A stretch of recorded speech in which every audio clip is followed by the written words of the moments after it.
Hi, Isabel. Hello. Thank you so much for joining.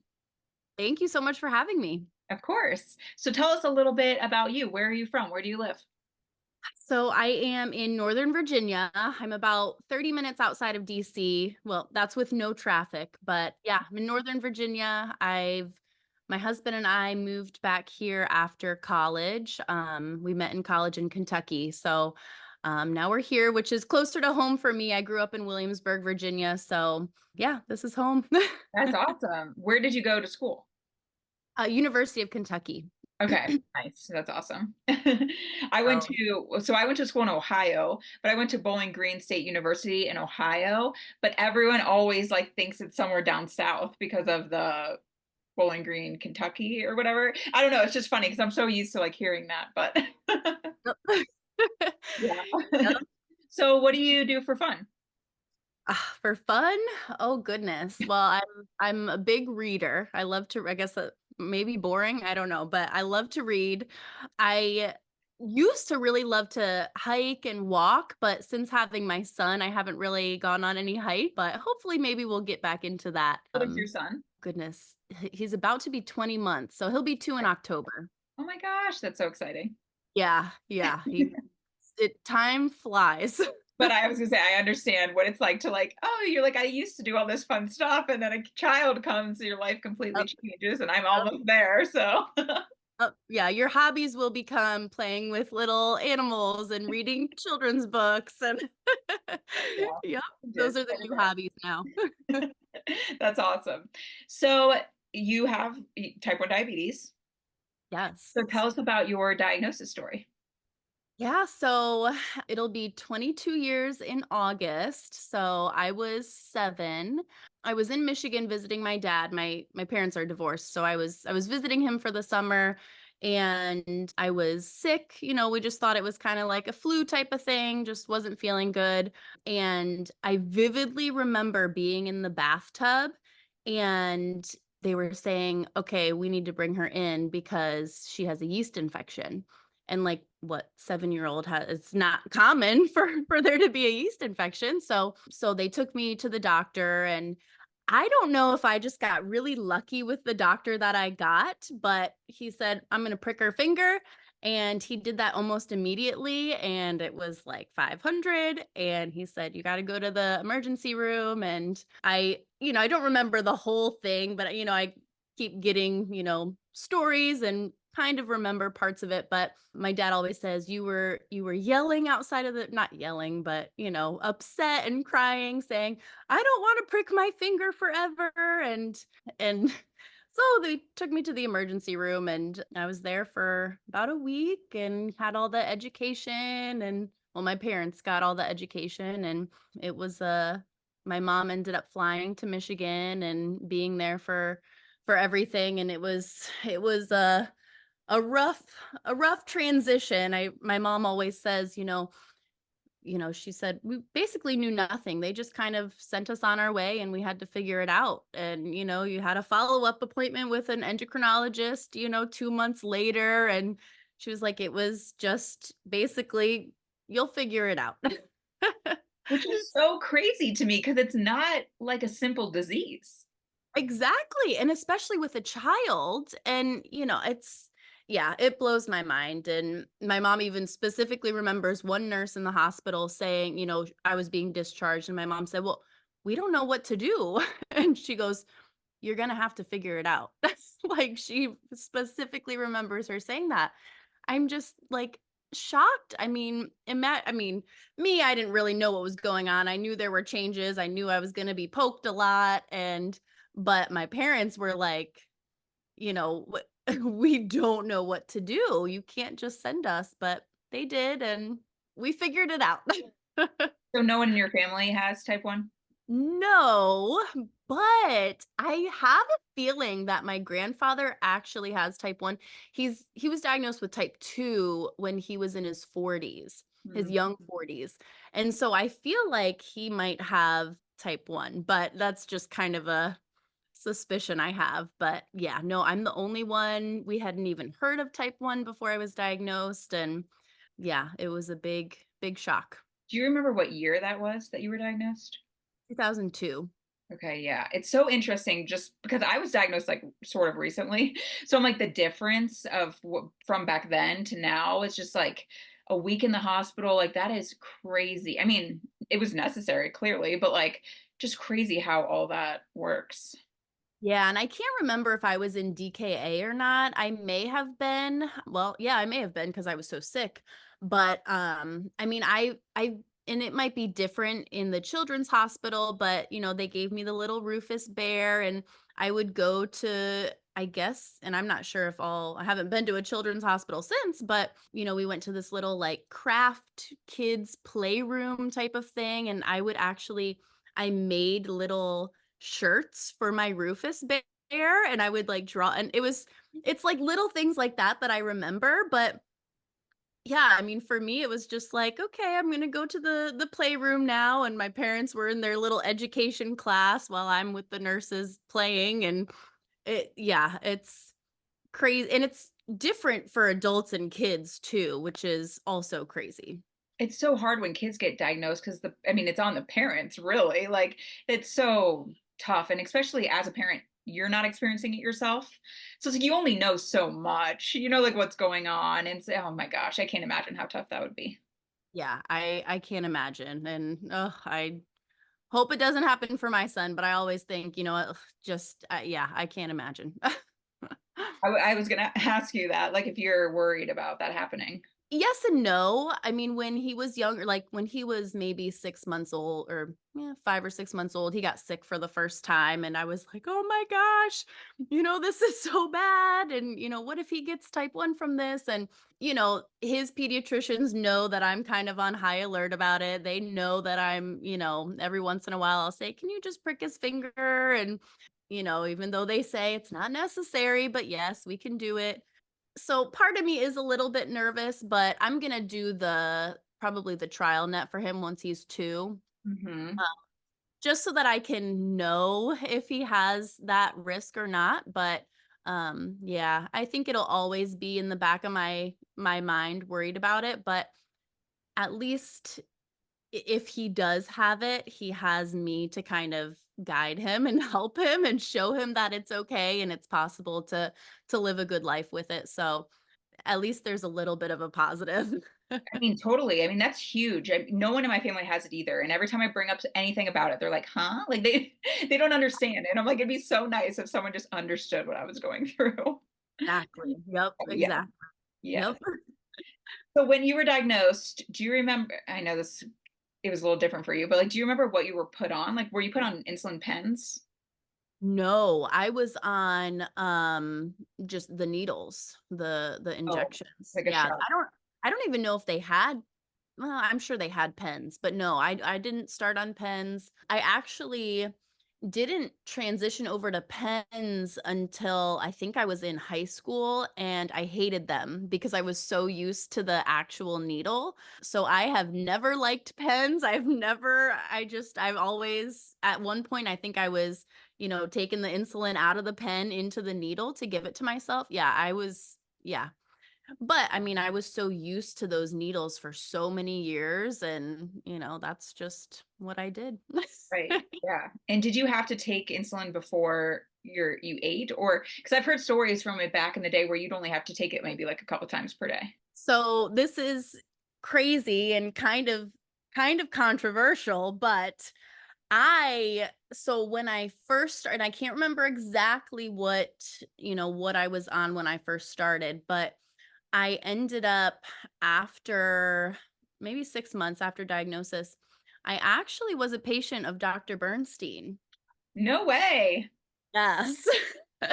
Wow. And with that very strict low carb diet, I ended up not really needing any insulin other than the long acting. So I would take my Lantus in the morning and that was about it. So yeah, I mean, I don't remember what I did before him, but I know I'm sure I needed insulin with meals.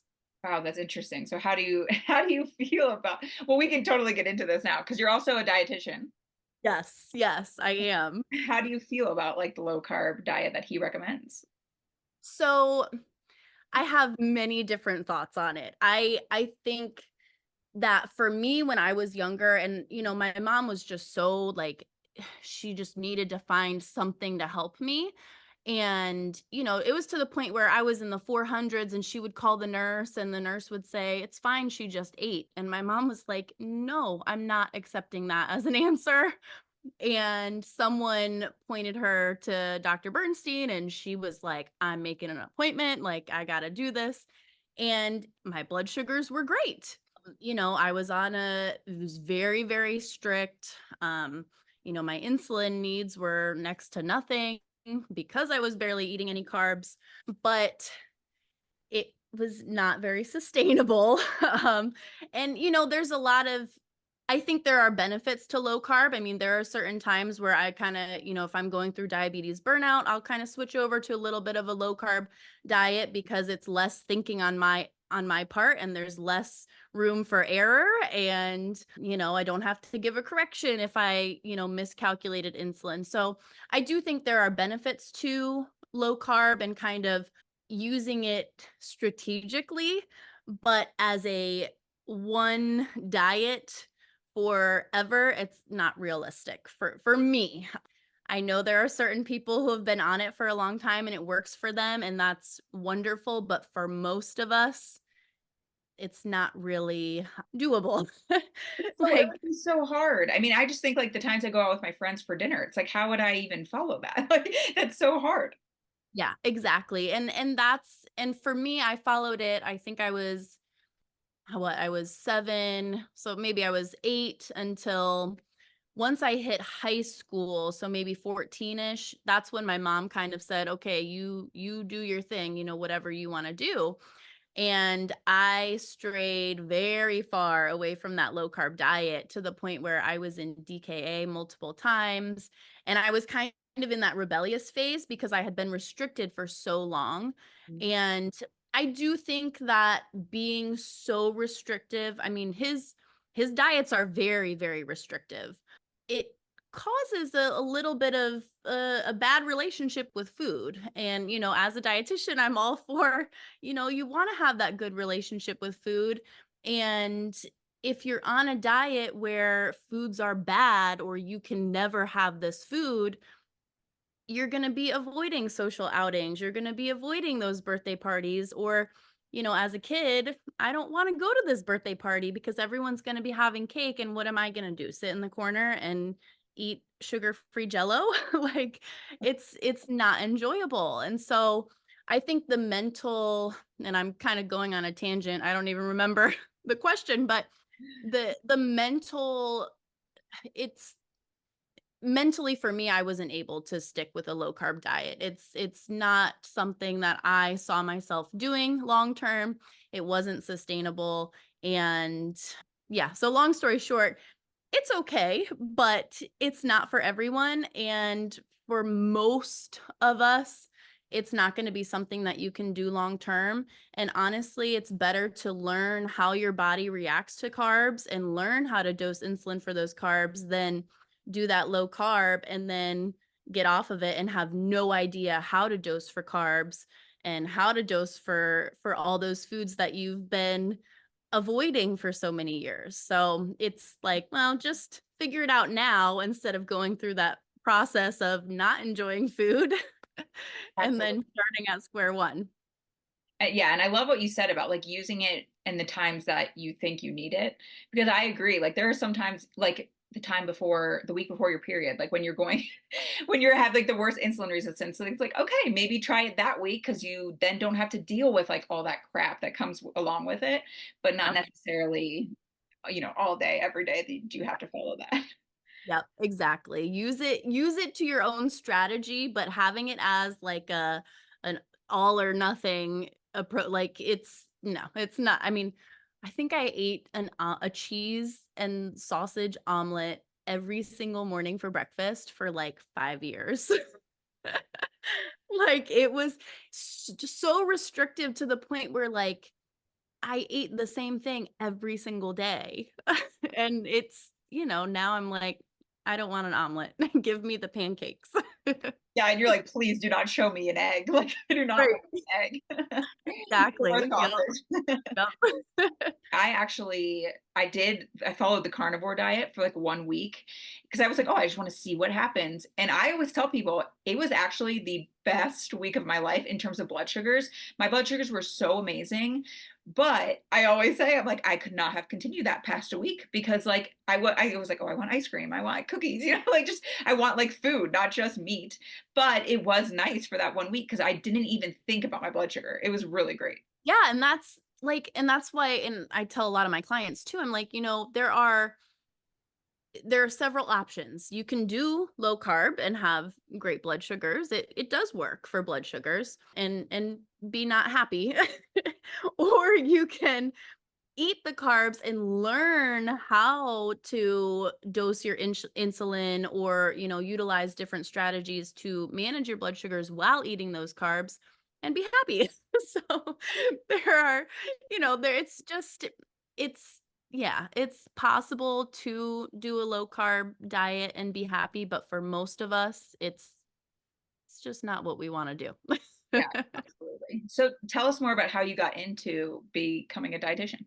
Yeah, so when I first went into college, I really wanted to become an endocrinologist. So I actually was a chemistry major, pre-med. After about one semester, I said, this is not for me. I do not want to be doing chemistry and math. And although I love math and chemistry, but I was like, I can't see myself doing this for 10, 12 years. There's just no way that I want to be in school for this long. So I was trying to figure out what other avenues I can take to help people. My goal has always been I want to help other people with type 1, after figuring out how I can eat carbs and enjoy life while having good blood sugars, I was like, I want to help other people do that. So I found the field of dietetics through my, the school counselor, whatever. And yeah, I went that way. And it's funny, I ended up going to grad school and getting a master's in nutrition too, which was like I purposefully said no to med school because I didn't want to go to school for that long and then ended up going longer. But no, I ended up becoming very passionate about nutrition and, as learning more about how my body reacts to certain foods and, seeing the scientific way that it actually does work, it was fun. So yeah, that's kind of I've always wanted to and help people with type 1. So this was my way without going to med school. It's so fascinating because I was only diagnosed like 3.5 years ago. And before that, I did not care at all about anything related to what was happening in my body. And then I was diagnosed and I'm like, wow, like, I've even considered going back like to get some certification or something because I'm like, I actually enjoy learning about this now because I can see it happening to me where before I could not. Yeah, yeah, it's very interesting and, even, in some of those classes, we would go over certain things and I'd be like, "Oh, so that's why this happens when I eat this food," and it's fun. Are you self-employed or how does it work? Yeah, so I actually have 2 jobs right now. So, I'm a registered dietitian, but I'm also a T1D coach. So, I have my own business, Rowland Nutrition. That's where I do coaching for type 1s. So, I'm hoping to go down to part-time in my full-time job, hopefully soon, but yeah, so That's amazing. self-employed for my business. Do you ever help type 2s or only type 1s? Just type 1s. I would be open to helping type 2s if I needed to, but I've kind of been advertising towards just type 1 just because of my history. Sure. Yeah, and it's a little I mean, it's different, so Yeah, it is we different. require different things. Yep, exactly, exactly. Yep, yep. That's awesome. So if somebody, like, wanted to start working with like, a dietitian, where would they be at typically where they would start working with a dietitian? Like, what are some common things they're going through? So for a dietitian, a lot of times it's where you know, I would say newly diagnosed people is the best chance to get in with a dietitian. And usually, endocrinologist office will have a dietitian and a diabetes educator on staff. And it's really good if you want to know what foods you can and can't eat because A lot of times, and unfortunately, a lot of times when we're diagnosed, carbs are deemed as the enemy. When in reality, they're not. We just need to figure out how it works for our body. So I would say if you've been told that carbs are the enemy and you're not liking a low carb diet, or if you just want to know how to better eat balanced meals, because I think eating balanced meals are important for everyone, but especially people with diabetes and type 1 diabetes. Those are things that a dietitian can really help you with. Or if you have, well, diabetes educator too as well, which a lot of dietitians are if they work in the diabetes field. So they can also help, figure out your insulin doses and, how to give insulin for protein and fat. So those are things that we can help with. Is that another certification you have to get on top? Okay. Yes, yes, it is. I'm making my way to get that certification, but you have to have a certain amount of hours working with diabetes. So, yeah, that being a well, I guess the term now is certified diabetes care and education specialist. They've kind of gone away from the diabetes educator name, but that's the old name. Interesting. Yeah, I remember when I was diagnosed, I only met with her like maybe twice. My Yeah. diabetes educator. And same thing. They were kind of like, all right, you're on your own now. I'm like, okay.